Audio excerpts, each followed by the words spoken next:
दोस्तों आज की इस वीडियो में हम लोग डिस्कस करेंगे पॉलिटिकल साइंस का एक बहुत ही कमाल का टॉपिक जो बहुत ही कंफ्यूजिंग है, विधायिका, कार्यपालिका और न्यायपालिका। इसमें बहुत सारे बच्चों को कंफ्यूजन होता है। आज इसको मैं क्लियर करूंगा एक वीडियो में, जो कि सिर्फ 10 मिनट की होगी। चलिए शुरू करते हैं। विधायिका, कार्यपालिका और न्यायपालिका। विधायिका जो कानून बनाती है, कार्यपालिका जो काम करती है, यानी देश में जितने भी काम करती है कार्यपालिका करती है, और न्यायपालिका जो न्याय देती है, यानी judiciary, court, supreme court, high court, session court, ये सारी न्यायपालिका में आती है। एक एक करके तीनों को समझाने की कोशिश करता हूं। सबसे पहले विधायिका। विधायिका का मतलब होता है वो जो विधि बनाती है। विधि का मतलब होता है कानून बनाना, यानी विधेयक बनाना। विधेयक को इंग्लिश में बोलते हैं बिल। बिल तैयार करने का काम किसका है? विधायिका का। अब बिल तो इसने बना दिया, लेकिन इस बिल को लागू कौन करेगा? लागू करने का काम है कार्यपालिका का।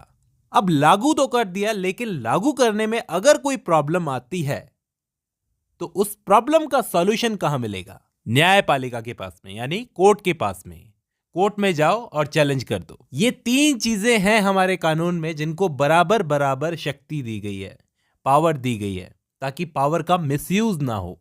तो ये एक बेसिक समझ हो गई कि हमारे यहां पर कानून बनाने की शक्ति किसकी है? विधायिका की। उस कानून को लागू करने की शक्ति किसके पास में है? कार्यपालिका के पास में। और अगर उस कानून को लागू करते समय कुछ उल्लंघन की प्रॉब्लम आती है तो उस पर न्याय कौन करेगा? न्यायपालिका। उम्मीद है आपको बेसिक तो समझ में आ गया होगा विधायिका, कार्यपालिका और न्यायपालिका क्या होती है। चलिए अब आगे बढ़ते हैं। अब हम लोग समझने की कोशिश करते हैं ये कार्यपालिका में कौन कौन आते हैं, विधायिका में कौन कौन आते हैं और न्यायपालिका में कौन कौन आते हैं। चलिए सबसे पहले हम लोग देखते हैं कार्यपालिका को, क्योंकि सबसे इंपॉर्टेंट इन तीनों में कार्यपालिका ही है दोस्तों।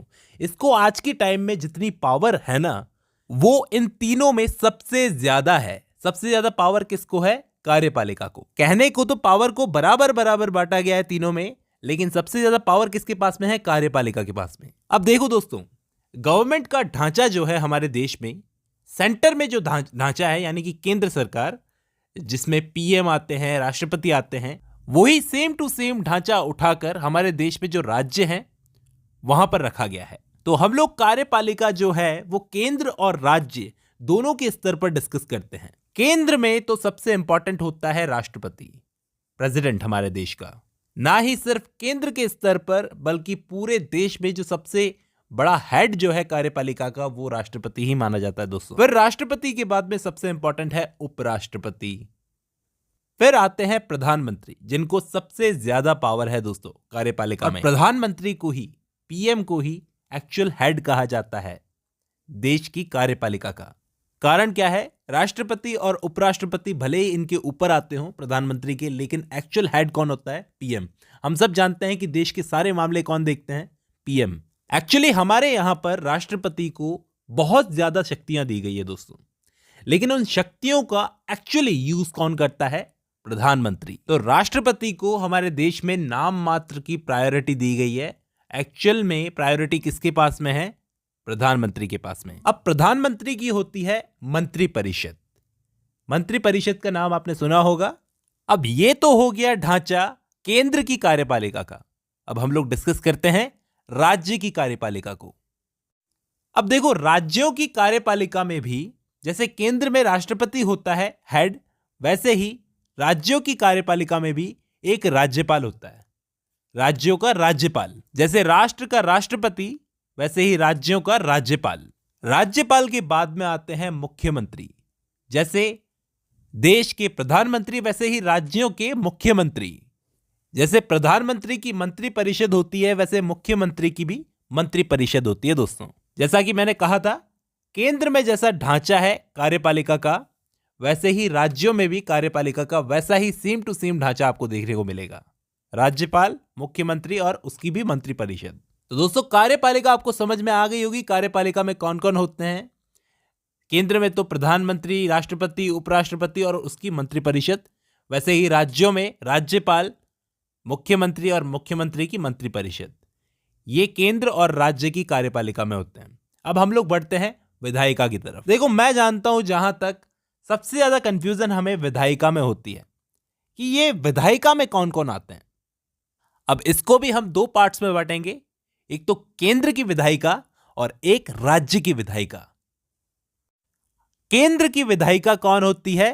खुद संसद। केंद्र की विधायिका कौन होती है? संसद। अब आप कहोगे संसद तो एक भवन है। अब जैसे ये पिक्चर देखो, हां यही संसद है, हां यही विधायिका है, मतलब विधायिका के अंदर यही आती है दोस्तों। इसके अंदर क्या क्या मिलेगा? लोकसभा, राज्यसभा और राष्ट्रपति, ये तीनों संसद के अंदर मिलेंगे। ये लोकसभा और राज्यसभा दोनों मिलकर के कोई भी बिल तैयार करते हैं, यही है विधायिका। ये दोनों सदन मिलकर एक संसद बनाते हैं, वो संसद बिल तैयार करती है और उसे ही विधायिका कहा जाता है। अब राज्य की बात करते हैं कि राज्य में बिल कौन तैयार करता है। राज्य में बिल तैयार करता है विधानमंडल। आपने देखा होगा राज्यों में विधानसभा होती है। इस विधानमंडल में भी दो अंग होते हैं दोस्तों, एक विधानसभा और एक विधान परिषद।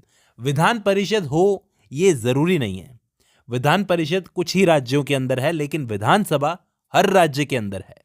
अब विधायिका में भी सेम टू सेम ढांचा है, जैसा केंद्र में है वैसा ही राज्यों में है, लेकिन यहां पे विधान परिषद हो ये जरूरी नहीं है। जैसे केंद्र में राज्यसभा है वैसे ही राज्यों में विधान परिषद हो ये जरूरी नहीं है, कुछ ही राज्यों में आपको विधान परिषद मिलेगी। अब आपके दिमाग में एक सवाल आना चाहिए दोस्तों, मैं आपका सवाल खुद बोल देता हूं। आप सोचोगे कि जैसे नरेंद्र मोदी जी हैं, पीएम हैं हमारे देश के, वो तो कार्यपालिका का हिस्सा है ना, क्योंकि वो तो कार्यपालिका में आते हैं। क्या वो सेम टाइम पर विधायिका का हिस्सा हो सकते हैं? मतलब वो तो लोकसभा में भी बैठते हैं ना, हमने देखा है। तो क्या एक ही टाइम पर वो कार्यपालिका और विधायिका दोनों का हिस्सा हो सकते हैं? तो हां दोस्तों, हो सकते हैं। उम्मीद करता हूं आपको विधायिका और कार्यपालिका दोनों समझ में आ गई होगी। अब हम लोग चलते हैं न्यायपालिका की तरफ, जो बहुत ही जरूरी है दोस्तों। देखो दोस्तों, ये जो न्यायपालिका है इन दोनों से फ्री है, कार्यपालिका और विधायिका दोनों से फ्री है ये। देखो इसका ढांचा बड़ा इंटरेस्टिंग है। न्यायपालिका कैसे है? एक श्रृंखला के रूप में है। जैसे ऊपर ही ऊपर आता है सुप्रीम कोर्ट, फिर उसके नीचे आता है हाई कोर्ट जो राज्यों के अंदर है, और उसके भी नीचे आता है डिस्ट्रिक्ट कोर्ट, यानी कि जिला स्तर पर जो न्यायालय आपको मिलेंगे। अब दोस्तों इसके अंदर ऐसा नहीं होता कि मान लो आप डिस्ट्रिक्ट कोर्ट के हो तो डिस्ट्रिक्ट कोर्ट में ही आपका फैसला सुनाया जाएगा, आपको सुप्रीम कोर्ट से कोई लेना देना नहीं है। अगर आप डिस्ट्रिक्ट कोर्ट का नहीं मानते तो आप हाई कोर्ट में अपील कर सकते हो, अगर हाई कोर्ट का फैसला नहीं मानते तो आप सुप्रीम कोर्ट में अपील कर सकते हो। तो इसमें ऐसा नहीं है कि आपका सुप्रीम कोर्ट से कोई लेना देना नहीं है। अब दोस्तों एक बड़ी काम की चीज आपको मैं बताता हूं, ये जो न्यायपालिका है ये और कार्यपालिका एक दूसरे से अलग रहना बड़ा जरूरी है। क्योंकि देखो जैसे विधायिका और कार्यपालिका साथ मिलकर काम कर सकते हैं, लेकिन अगर न्यायपालिका का जज और कार्यपालिका का प्रधानमंत्री दोनों में अगर साठगांठ हो गई तो फिर बात बिगड़ सकती है।